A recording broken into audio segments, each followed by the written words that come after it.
जय गुरु। The journey of super consciousness में हम आपका स्वागत करते हैं। गुरु जी की ये बुक है भय मुक्त जीवन। इस बुक से हमने आज टॉपिक लिया है, पेज नंबर 18 है, साहस पर एकाग्र होकर भीतर से भय को उखाड़ दें। तो इस बुक में जिस तरह से लिखा है बाहर कि भय मुक्त जीवन जीने का जो हमें कला सीखनी है, तो लगातार उसी पर बात हो रही है। तो यहाँ पर गुरुदेव कह रहे हैं कि साहस पर एकाग्र होकर और भीतर से भय को उखाड़ दें, इस तरह से बात कर रहे हैं। तो गुरु जी के ही शब्दों से हम सुनते हैं कि कैसे हम अपने भीतर से भय को किस तरह से निकाल फेंकें। कहते हैं गुरुदेव कि असफलता अथवा बीमारी का भय ऐसे विचारों को पलटकर सचेतन मन में तब तक रखने की से विकसित होता है जब तक कि वे अवचेतन मन में और अंततः अधिचेतन मन में जड़ें नहीं जमा लेते। तो गुरुदेव स्पष्ट बता रहे हैं कि ये जो असफलता है, असफलता किसी भी क्षेत्र में, हमारे जीवन के किसी भी क्षेत्र में हम असफल हो जाते हैं, अथवा बीमारी का भय, दो चीज़ों का भय होता है लोगों को। कई बार बाहरी परिस्थितियाँ, मटेरियलिस्टिक जो चीज़ें हैं हम नहीं पाते। कई लोगों को एग्ज़ाम में बैठने में स्टेज फोबिया, सोशल फोबिया, धोखेधड़ी का फोबिया, कुछ भी हो सकता है, किसी भी तरीके का, अंतहीन है इसकी बातें।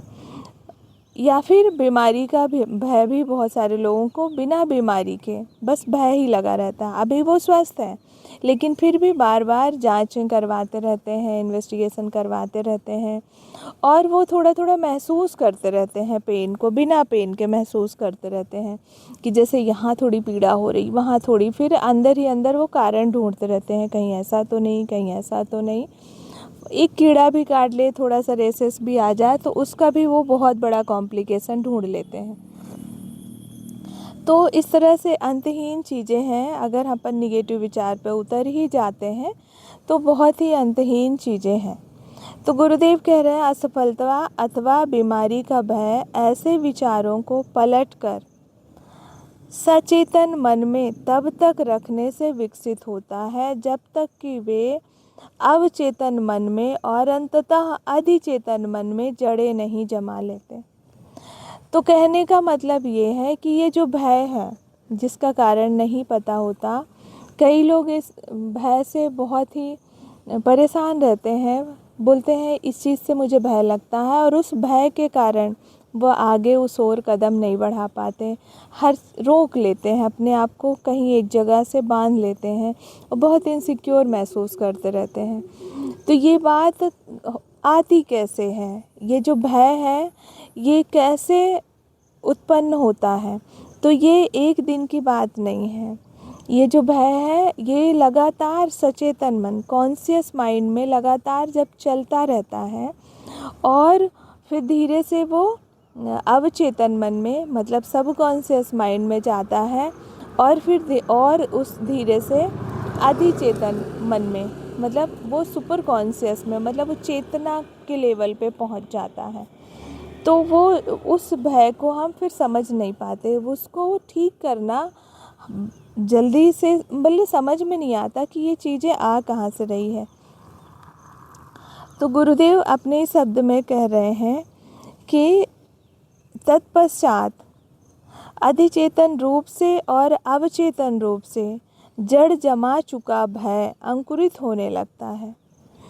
अब जो लगातार किसी भी तरीके का जो भय आया, कॉन्शियसली अगर वो लगातार है आपके दिमाग में, अभी सुपरफिशियल लेवल पे सबकॉन्शियस मन में है, फिर वो धीरे से अवचेतन में जाता है, फिर अधिचेतन में जाता है।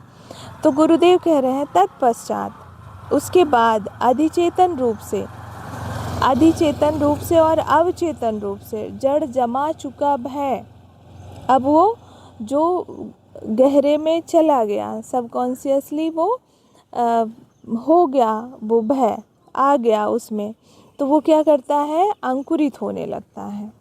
अब वो जो भय रूपी बीज गया तो अब वो अंकुरित होगा। कहते हैं कि और सचेतन मन को भय के उन पौधों से भर देता है।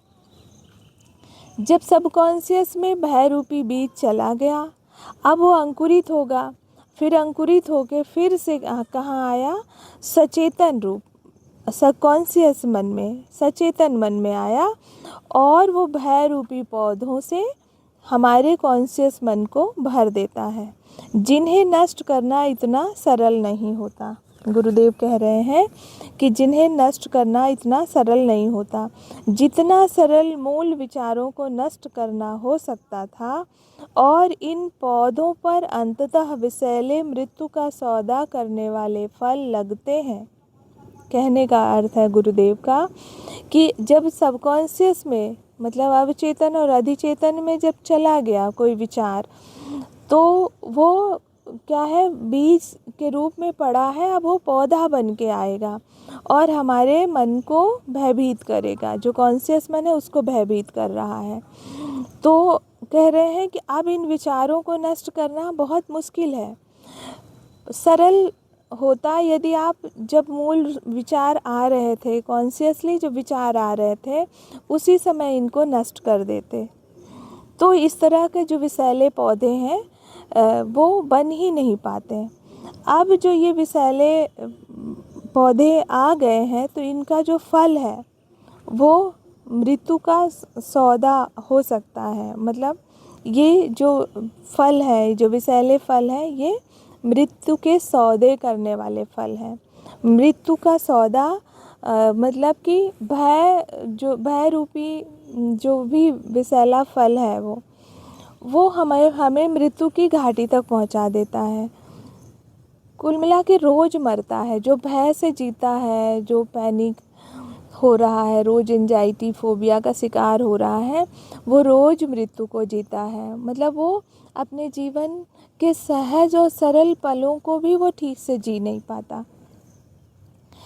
इसीलिए हमेशा ये कहते हैं कि बहुत देर तक किसी भी चीज़ पे, जो निगेटिव थिंग्स हैं उस पे बहुत देर तक रुकना नहीं चाहिए। तत्क्षण अपने विचारों को बदल लो, पॉजिटिव वे में आ जाओ, सकारात्मक विचार से अपने आप को भरो। यदि आप सचेत इच्छा शक्ति द्वारा बुरे स्वास्थ्य या असफलता के किसी पीछा करने वाले भय को हटाने में सक्षम नहीं होते, तो मन तल्लीन करने वाली रोचक पुस्तकों को पढ़कर या हानि रहित मनोविनोद में लिप्त होकर भी अपने ध्यान को हटाते रहें। गुरुदेव का कहना है स्पष्ट कि यदि आप सचेत इच्छा शक्ति द्वारा, मतलब हम बहुत कॉन्शियस हैं, जान रहे हैं, समझ रहे हैं, पूरे होश में हैं, उसके बाद भी वो जो बुरे स्वास्थ्य या असफलता हमारा पीछा कर रहा है, जो भय है, जिस कारण से भी भय है, वो अगर पीछा कर रहा है और हम चाहकर भी सचेत रूप से पूरी इच्छा शक्ति के साथ भी उसको हटाने में सक्षम नहीं हो रहे हैं, तो गुरुदेव क्या कह रहे हैं कि तब आप मन को तल्लीन कर देने वाला, मतलब बहुत जिसमें आनंद आए, भावना से भाव विभोर हो जाए अपन, ऐसी कुछ पुस्तकों को पढ़ना चाहिए और हानि रहित मनोविनोद में लिप्त होकर भी अपने ध्यान को हटाते रहें। मनोविनोद मतलब मन में भावनाएं अच्छी अच्छी ईश्वर से रिलेटेड या और कुछ जो आपको पॉजिटिव विचार, पॉजिटिव मोमेंट का याद दिलाता हो, तो ऐसा कुछ संकल्प लें और उसको आप दोहराते रहें, उसमें आप मन को तल्लीन करते रहें, इस तरह से अपना ध्यान वहाँ से हटाते रहें। तो बोलते हैं गुरुदेव, तब मन भय को बार बार याद करना भूल जाएगा। मतलब आप अब उस चीज़ से जो जिस कारण से भय हो रहा है, या भय का कारण भी आपको नहीं पता है कि क्यों लग रहा है, क्या है, अब वो जैसे कई बार एक विषैला जो पौधा है वो इतना जड़ें जमा लेता है, इतनी तरह की चीज़ें उससे रिलेटेड आती हैं कि समझ में भी नहीं आता कि ये भय कहाँ से और कैसे आ रहा है, इसका मूल कारण क्या है। तब भी अपने मन को आप एक ऐसी जगह पे तल्लीन करें, ऐसे मनोविनोद भावों से रहें कि अपने ध्यान को वहाँ से हटाते रहें। तो इससे क्या होगा, आपको थोड़ा जो मन है वो भय का जो कारण वो बार बार याद करना भूल जाएगा। फिर अपने मन को विभिन्न मानसिक उपकरणों के फावड़ों को हाथ में लेने के लिए तैयार करें और अपने दैनिक जीवन की भूमि से असफलता एवं रोग के मूल कारणों को उखाड़ फेंकें। कुल मिलाकर बिजी रहें और अपने दिमाग को अच्छे क्रिएटिविटी में लगाएं, अच्छे सकारात्मक चीज़ों में लगाते रहें, एकदम व्यस्त रहें। और व्यस्तता हमेशा ऐसा नहीं कि फिजिकली व्यस्त रहें, अगर आपका मन फ्री है तो पॉजिटिव चीज़ों में लगाएं, ईश्वर पे, ईश्वर की धारणाओं पे, श्लोक पे, मंत्र जाप पे, किसी भी तरीके से आप वहाँ अपने मन को लगाते रहें। तो धीरे धीरे आप देखेंगे कि आप इस भय को धीरे अपने जीवन से उखाड़ फेंकेंगे। गुरुदेव आगे कह रहे हैं, साहस पर शक्तिशाली एकाग्रता द्वारा तथा भीतर में ईश्वर की संपूर्ण शांति की ओर अपनी चेतना को मोड़कर उन्हें भीतर से उखाड़ फेंकें।